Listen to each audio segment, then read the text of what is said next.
Hello, I'm Brian Loader. I'm editor of Information Communication and Society, and I'd like to welcome you to today's webcast. Today we have Sonia Livingston presenting her paper. Sonia is Professor of Social Psychology at the London School of Economics, and she's written this paper with Magdalena Bova and Ellen Hespeler, and Ellen is with us as well today. Welcome, Ellen. Ellen is a research officer for the project that they're all undertaking called UK Children Go Online. So I'd like to invite you, Sonia, to give us the salient points of your paper, which you'll all know is downloadable as well. Okay, thank you, Brian. And I'm going to talk from up here, I think, so I can address you. Okay, so the starting point of this paper is really twofold. Firstly, the widespread claim that supposedly young people are apathetic when it comes to civic and political issues. And secondly, that there is a productive match between the structure of the internet and its free-flowing, heterarchical, networked nature and the way in which young people spontaneously engage with each other through peer-to-peer network communication. So the question really is, can the internet be part of the solution to the problem of youth disinterest or lack of interest in civic issues? And so the way we've thought about the question is in terms of the online invitation to participate, that increasingly there are more and more websites inviting young people to become engaged and to participate online, and our question empirically is this working? Do they take up this invitation?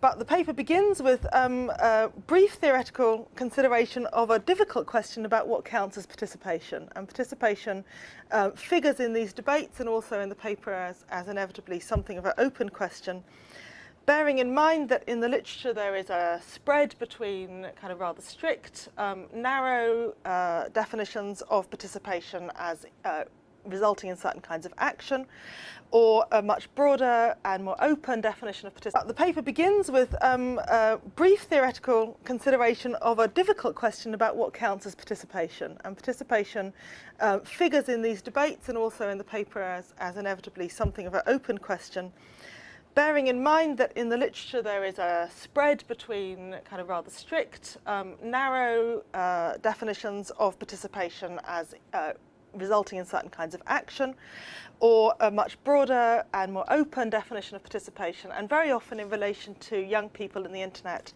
people seem to be thinking much more broadly about all kinds of participation, including perhaps chatting in chat rooms or visiting civic sites even if they don't do much on them, or downloading music even has been talked about as participating in a kind of alternative peer culture that has some political significance and so forth. So in our focus groups, and particularly in the survey for the UK Children Go Online project, we asked about a whole range of different kinds of potential participation online. The survey was of 1,500 young people aged 9 to 19, and this paper focuses on the 12 to 19-year-olds. And we offer a broad summary of the ways in which young people are communicating online, connecting with peers online, seeking a range of kinds of information, interacting with websites, visiting sites that we specifically call civic websites, which are to do with political, government issues, things to do with the organisation of their school or community, charity sites, and so forth. And lastly, the extent to which they create their own web pages.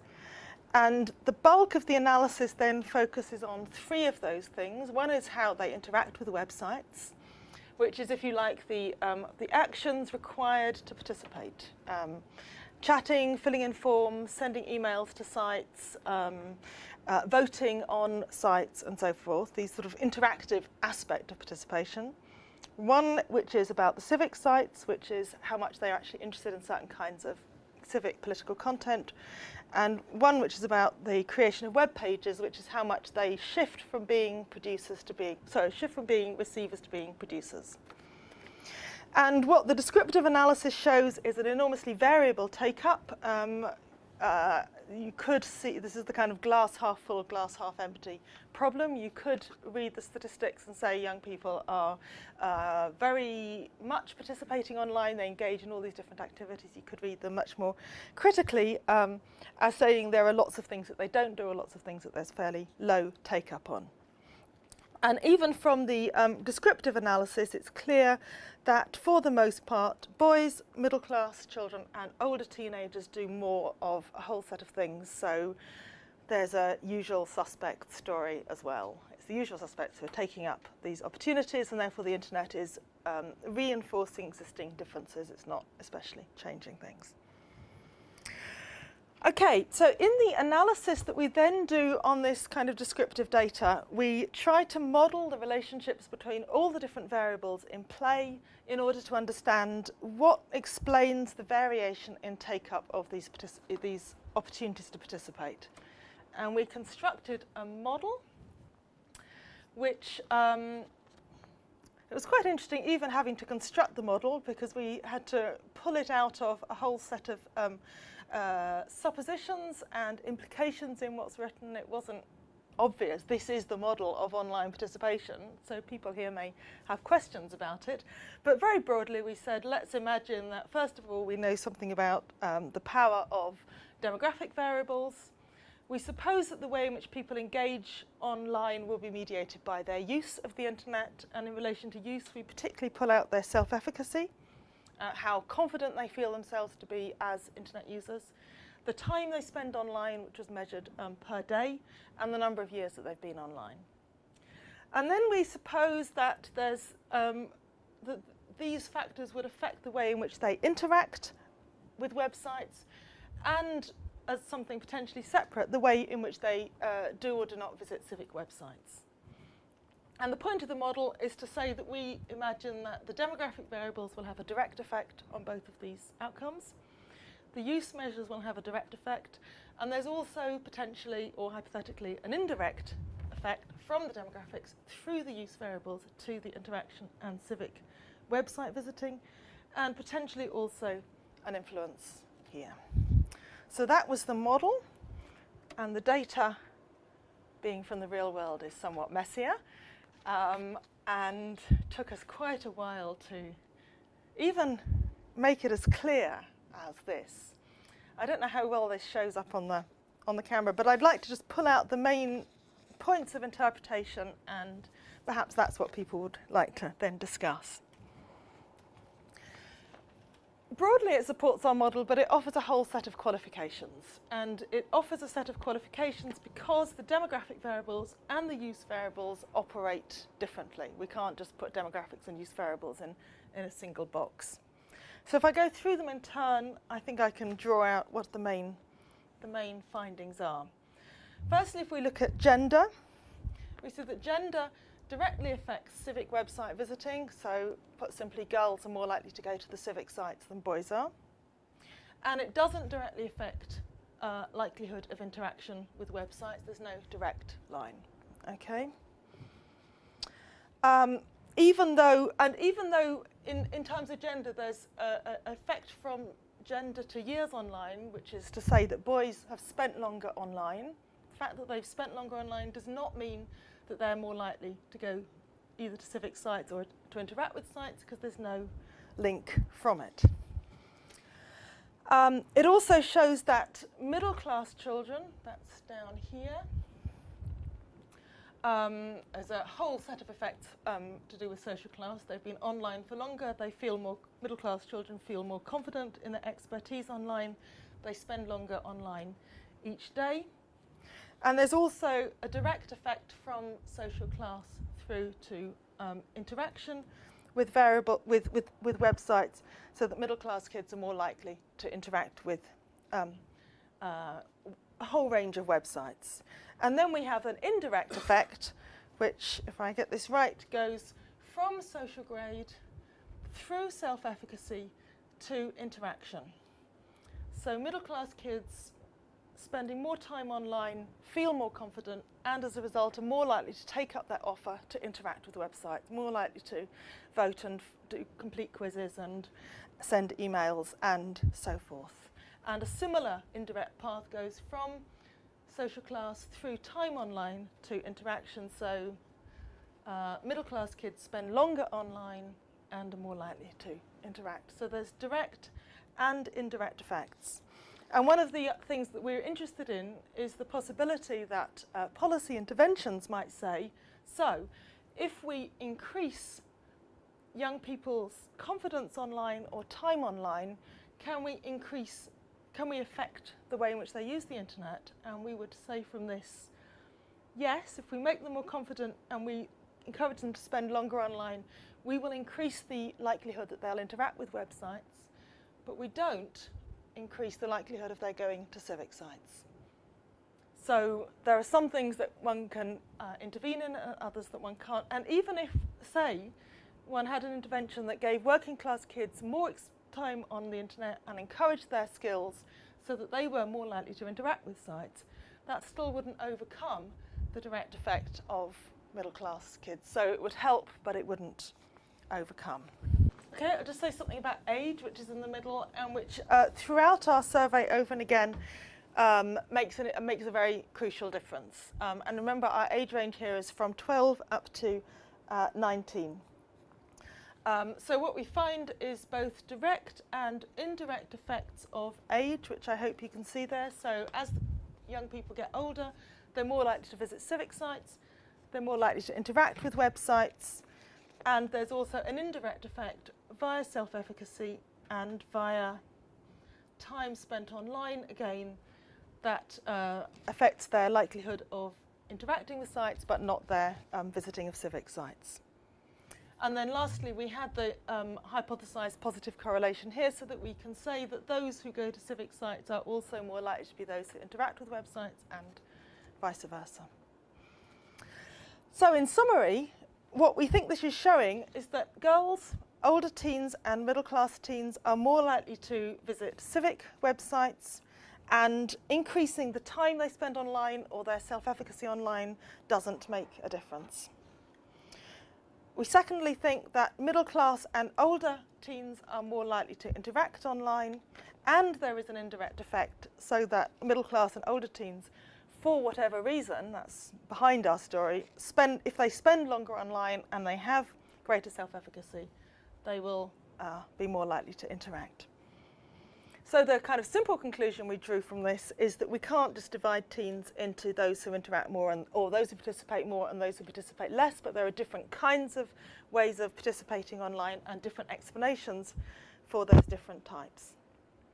And then the last part of the paper, we try to take that further and look at different types of ways in which young people interact, and we divide the young people into 3 groups based on a cluster analysis of their responses to the questions about civic site visiting, interacting with websites and creating websites. And on that basis, we divided them into 3 categories. The first we call the interactors, and were the kids who are willing to click and respond and contribute content and engage with the internet in a kind of interactive manner. And they tended to be more often boys, middle class, highly skilled, with good access, and to make a broad use of the internet. So interacting with websites is part of a broad and skilled profile of internet use. The second group we call the civic-minded, not a brilliant term, but anyway, we call them the civic-minded. They were the ones who were more likely to visit the civic sites. They were not especially likely to interact, and they were not especially likely to make their own websites. They were more often girls, again more often middle class. They had reasonable access to the internet, but nonetheless they made only average use of it. They were not especially expert on the internet, and there's a whole set of uses of the internet that they didn't particularly engage in, downloading music, for example. And lastly, we identified a group who we called the disengaged, who were not especially likely to do any of these things, though everyone in the sample used the internet at least once a week. So these are people we would call regular internet users, but that doesn't mean that they are doing anything civic, doing anything terribly interactive, doing anything terribly creative. They tended to be younger, they tended to be more working class, they had less good access, especially less good home access. They make a narrow use of the internet, and they have a narrow skill base online. And in other work that Ellen and I have been doing since, we've been tracing the role of skills and literacy, if you like, that seems to be mediating a whole range of online uses. So, in conclusion, I think that the core of the paper is to try and differentiate different kinds of participation online and to identify different explanations for these different kinds of participation.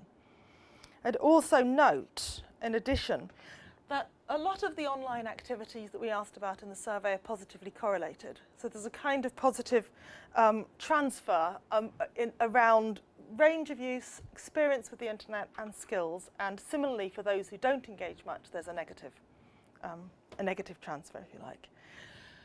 As our subsequent work has also gone on to develop, a lot of the participation that we see is quite short-lived. So in a subsequent paper, we've looked more carefully at those who do go to the civic sites, and we found that in the majority of cases when they get there, they just look at the information. They don't necessarily then engage, send emails, add to chat rooms, contribute content, whatever. It's often quite short-lived. And so I think that, you know, we could say we're leading to a very pessimistic conclusion, which is we can see that there are some things one could do in terms of skills and time that will encourage kids to interact more with the internet, if that's what we want. But it's not so clear that we've identified ways in which we could encourage civic interest. And that seems to be a demographic story, which is beyond my scope to intervene in any way. Except that there is this correlation. So there is some indication that if you interact more online, that might lead you to have some more civic interests. And of course, the flip side is that there's a set of disengaged teens in this model who are not especially ending up in either of these places. And it's another question what they're doing, but perhaps we would say they're not participating online. Okay, that was the summary. Excellent, thank you very much indeed, Sonia. I'd like to open it to the floor.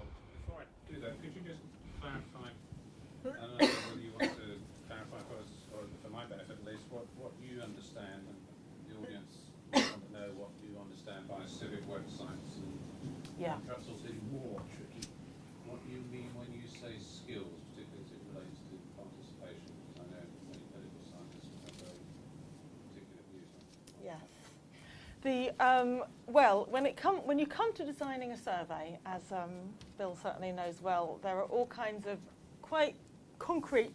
There's a real question of operationalisation from theory to the kinds of questions you can ask. So the civic website visiting was asked through 5 questions in which they had to say how had they been to sites that addressed issues to do with the government, I think, sites that were about human rights, sites that were, I think we had environmental issues in there, because we were thinking about that idea that young people are interested in kind of alternative political things. One was phrased as sites to do with improving conditions at your school, because there was a lot of talk about local sites that might get young people engaged. So essentially we tried to say something to do with the government, something to do with the alternative like the environment and the human rights, and something to do with the school, and there was one other which has escaped me. Charities. Oh yes, charity sites, yes. So sites that are about social concern kinds of issues.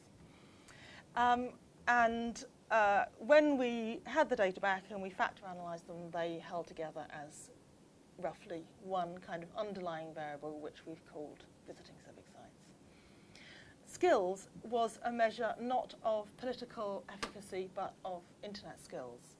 And it was a tick list of can you set up an email account, can you find information online, there's 10 things. What were the other 10? Can you install a filter? Can you use instant messaging? Can you download music? So it was, and it needed to be something that we felt we could ask with a reasonable kind of robustness. So it doesn't make it a very exciting measure, but it was trying to be quite pragmatic about what people could answer in a survey. Great. Okay. And are those covered, Ellen, in the paper itself? Yeah. There's in the appendix right. that gives a detailed description of all the items that we use and how we measure them. Great. Excellent. Okay. So, Bill. on the same point about civic website visiting and interact. I mean, I really think this is good because the whole model gives you a sense of what interventions you can take. But I'm pushing this, what would he do if we wish to improve civic website visiting? There's the classic, you know, or well, the stereotypical view is that we make them more entertaining, more interactive. Am I misunderstanding those two variables? I mean, could you interpret that from the data, that if we made maybe the civic websites are not as interactive as the others and not as entertaining, so to speak?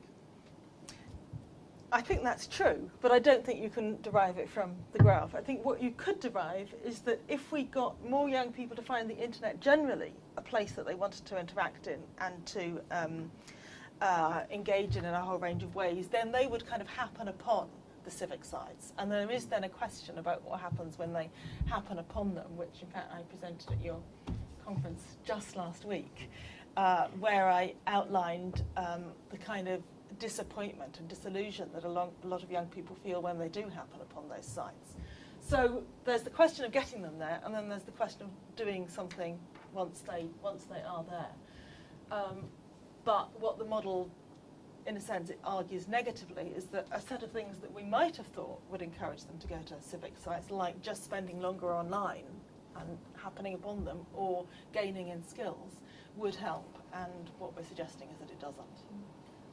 Alan wants to add to that, I think. Yeah, I think it's important that this is all the interpretation of the kids and what they say they do. We did not do a content analysis comparing civic websites or interaction websites. So, and that would be needed if you would make that kind of conclusion to say, like, okay, civic websites are less interactive, and maybe that's one of the reasons that we definitely cannot say that from the data. But were your interaction measures, your indicator of interaction, all built on things like filling out forms, doing polls, not just looking at sites, but it was actually it was engaging. Yes, it was a set of engaging, which is the kind of activity that happens on civic sites and happens elsewhere.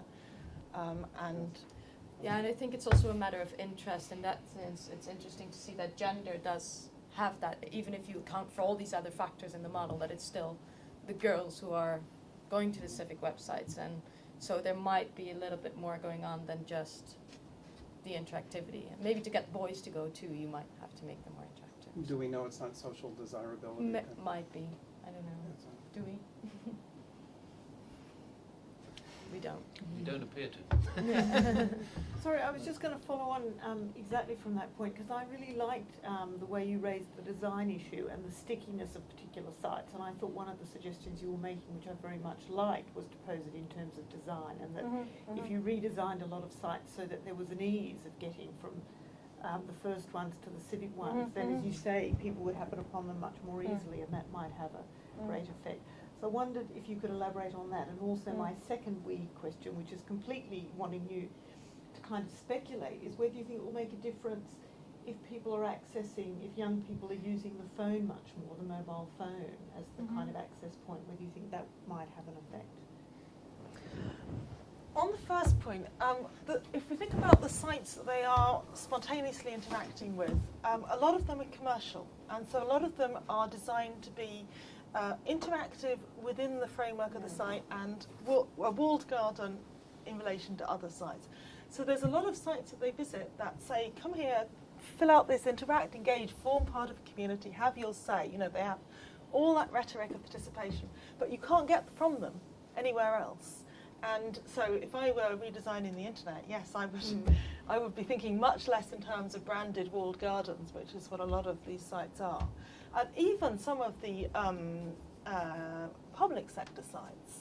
So I've been engaged in some discussions with some of the government websites where even then there is a brand mentality that says once you've got kids to a government site, you don't want to tell them about someone else's site. You don't want to encourage them to feel they have that civic life online and they can explore. You want to keep them on your site.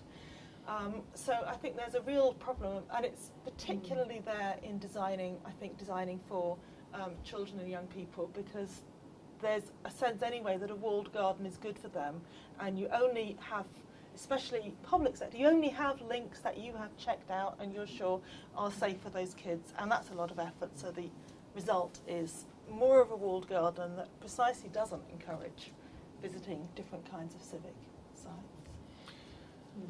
Phones? How will phones change things? I think we included emailing a site or sending a text as part of the interaction measure. And once, in the follow-up questions, once they were visiting civic sites, we included sending a text to a site as part of the interaction, and rather few were doing it. Whether it will become more common, I don't know. Stephen probably knows that much better than I do. No idea. Well, I have a question about interactivity, Sonia. I'm just going further into what it is you mean by interactivity within a site. I guess there are three broad ways in which you might expect people to interact. With the software in some way, you click on something happens. With a wider community who are using the site, or with the people who are running the site, government, corporation, whoever it is. And I guess you would expect different consequences from each of those bits of interactivity. I mean, the first one might have nothing at all to do with either society in its civic context or any kind of self-empowerment. And I'm wondering to what extent you've investigated which of those bits of interactivity are at work here. Because it seems to me, you know, the internet is almost inherently interactive in the first sense. You know, that you have to go to a site. Actually, if you're someone like me who's not very good at using a website and gets frustrated using them, then you interact all the time because you're constantly clicking on things and swearing. But that's not a kind of empowering interactivity. That's a very disempowering interactivity. Well, the empiricist answer is that our different items concerned with interactivity are all so highly correlated that we put them as one scale. But of course, they could be broken down. And I did spend a while trying to identify in the research literature, unsuccessfully, some categories of design that would have allowed me to do that. Though I agree that there is a question about interacting with other people, other peers sharing the site, and interacting, you know, Sally Macmillan calls it a user system relationship. I mean, clicking on as part of the functionality of the site. So I think that's a question that one could look at next. What the of those various kinds of interactivity, one really stood out as what young people like doing, and that was filling out quizzes, which is why I keep talking about it, because it may not sound very participatory, but if you want to get a young person to put information on your site and feel they're getting something back, a quiz is the way, and it makes... Is it filling out quizzes, or is it filling out quizzes and getting a result? Yes. Yes, it's getting the result. Because it seems to me that one of the definitions of interactivity is action that leads to a change in what you're looking at. And obviously filling out a quiz does that, because you add your knowledge, and it tells you whether your knowledge is what your knowledge says about you. There's a different, I mean, Joseph Raffaelli has these different categories of interactivity, one of which is I put my input in, it goes wherever, which is like email your MP, nothing comes back, as they keep cynically telling me, the young people. And the other is put in your information and you get something back right there, which is those, for example, all those votes that say, you know, and 75% of other people who completed this poll agree with you. Which is what young people are looking for. So yes, you put in and you get back reasonably promptly. I think these are all good questions. I would like someone with a kind of whose starting point is political science rather than the internet to say what kinds of participation are supposedly count. And then it would be clearer to me what questions to ask of young people. I wonder if we could explore your kind of notion, if I can use the shorthand at least, of that politics should be fun, and that might be a lot more attractive. I mean, if we look, a lot of the debate and discussion, and I think a lot of the debate and discussion here, quite understandably focuses on formal institutions of politics.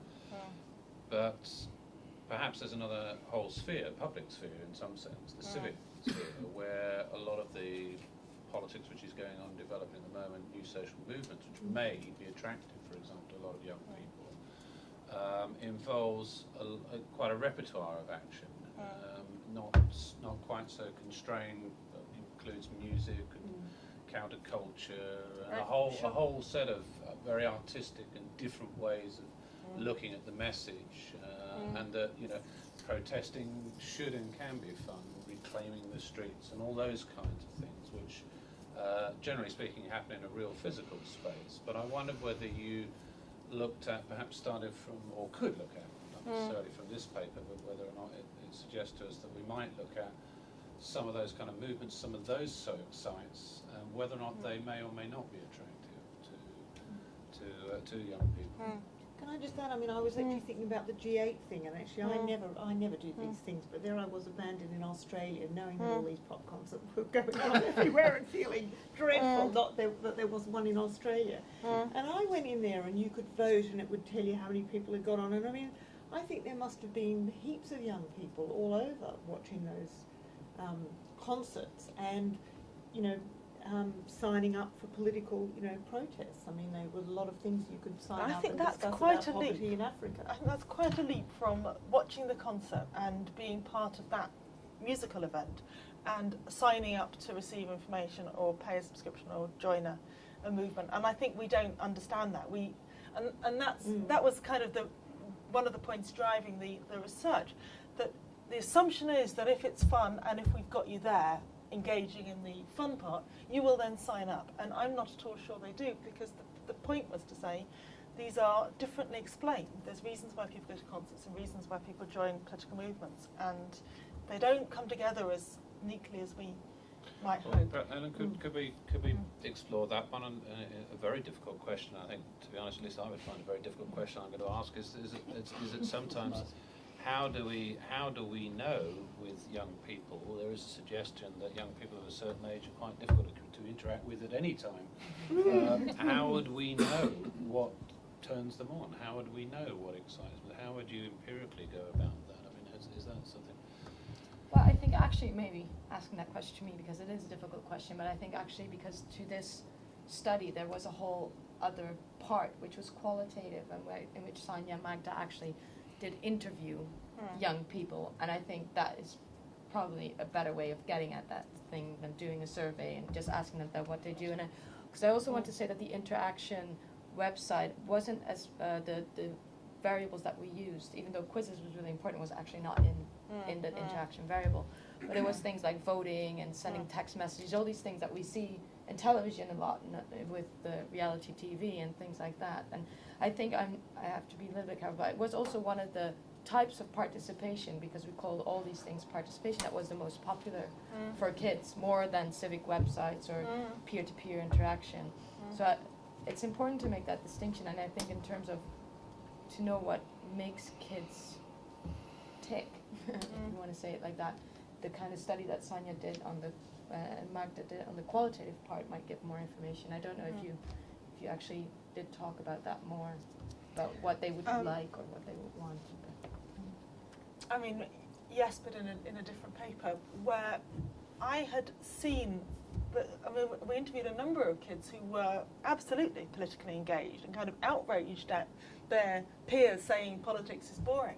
And it wasn't until we'd done this analysis and I went back and looked again and listened to the interviews again that it was suddenly apparent to me that there was something in these kids' demographics, if you like, that led them. I mean, it was that they were, you know, middle-class kids brought up with a certain kind of legitimate civic expression, or one of them had a father who was very motivated by politics and kind of passed that on to the daughter. And suddenly you could see that this really was something they were bringing from their background. And so I'd link that with my another response to Judy, which is about age. Because remember, we're talking about 12 to 19. And I think often when we talk about young people joining new social movements, they become aware of them at this age, but my sense is that they're joining and becoming active later. And that's... But that's interesting that you brought in now the parental influence. I mean, Was that any part of this study, the degree to which the greater, the stronger the parental influence? And it may well be that that's may or may not be such a class-based thing. For example, it wouldn't be beyond the bounds of possibility that a working class family may also be very collectively No, there minded were. politically, There were. and Yes. therefore that child is more likely to be conscious. Yes, of in course. that political sense. Yes, yes. Though there was something happening in focus groups, in peer groups, that made kids knock each other back when they expressed something political. And so in group discussions, that was quite hard for them to express. And perhaps my point is really that the middle class ones had a bit more. Yeah. I think that comes back to your question when you asked if that could be social desirability. Yeah. The whole civic. I think it comes. Maybe it's not as much desirability, but it works in two ways. It's kind of social background and what do your parents say that you, or what kind of your social context says that you should do or should like, and it's not that they don't like it and they say that they do, or the other way around. It's kind of. But what this discussion raises to me is what counts as political for kids, to me, I think it'd be weird if a kid were checking into the Conservative Party conference or what's going on, but The Conservative Party tried to appeal to them. I mean, Well- it has its youth bit and it's, bit on the web. Anyway. But don't you think, I mean, kids are networking, like when they're chatting online and they've got all these chat rooms going on, they're becoming politically more powerful but the kinds of politics are you going to go to the field hockey game on Saturday? No, the other girls aren't going or whatever, so I'm not going. But it's the politics of what counts for them. That is what they're going to do, the relationships with their parents. In that sense, everything is political. And I think I'm going to stand back and say, no, when we say there's a problem about youth participation, we mean something else. And we mean something that is about a struggle over power, or that has consequences to change the parameters of their lives. And so, yes, that's why I set up that opposition between the very narrow and the much broader. And they will say, talk about music downloading in a focus group, and they give you a Robin Hood politics of it's right to steal from the rich to give to the poor, So it's a political reading. But when we say we want more young people interested in politics, we don't mean. But then if you're going to be more consistent downloading. in that response, a lot of people who are going to civic websites are being disempowered. They're in the civic websites in order to have the kind of dissent or response against power civilized and tamed. Are you going back to the point about design, or are you No, saying something about how politics genuinely works I'm and just disempowers saying that participation? if it is the case that not everything that is a relationship is politics, and I absolutely agree that not everything is a relationship is politics, then having a relationship with the state by going to a civic website may well be not a form of empowerment, but a form of disempowerment. It might help to normalise your attitudes rather than to provide any scope for dissent.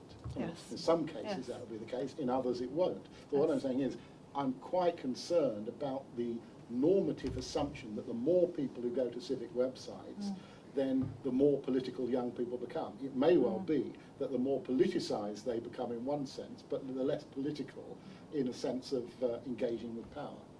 I think if we were just talking about going to the Tory party or the Labour Party site, I would be inclined to agree, though I'm not quite sure I'm ready to call that disempowering. But we did try to build in, if you go to Greenpeace or if you go to something about human rights or gay rights or whatever, we also included that, and that could be as much dissent. I mean, I don't think they then often find very empowering consequences from visiting those sites, but that's saying something quite general about how those organisations may be open to young people. But I do think we tried to be politically neutral in the sense of including dissenting sites, well, they could answer in terms of dissenting sites as well as establishment sites. Can I get back to this design issue, because I think it's a really interesting distinction between, say, game-like things, which are really good in e-learning as well as apparently online, and things where you fill out forms or respond to questionnaires. Mhm. Because it seems to me that government-sponsored, civic-sponsored sites are going to be institutionally restrained in using anything that requires children to send in their name, phone number, any information about them, because of the parents would complain, what is this government asking for my opinions of my kid, or a phone number, or a name, or while so commercial sites don't have that kind of restraint. So it seems like civic sites have to focus more on the game-like aspects and without any collecting this. I mean, they're sort of institutionally disadvantaged in design, perhaps. I think there's because, for example, the quizzes, filling out quizzes, it's not necessarily, or voting online, what kids do is not necessarily related to giving out personal information. We did ask about these things, so in that sense, I don't know how it works for government side and what the regulation is, and they won't be able to ask names, but I think there's a lot of commercial sites and a lot of, actually a lot of civic sites that ask kids just to vote on a statement without giving anything else. And then they can see how many people agree with them, how many people disagree.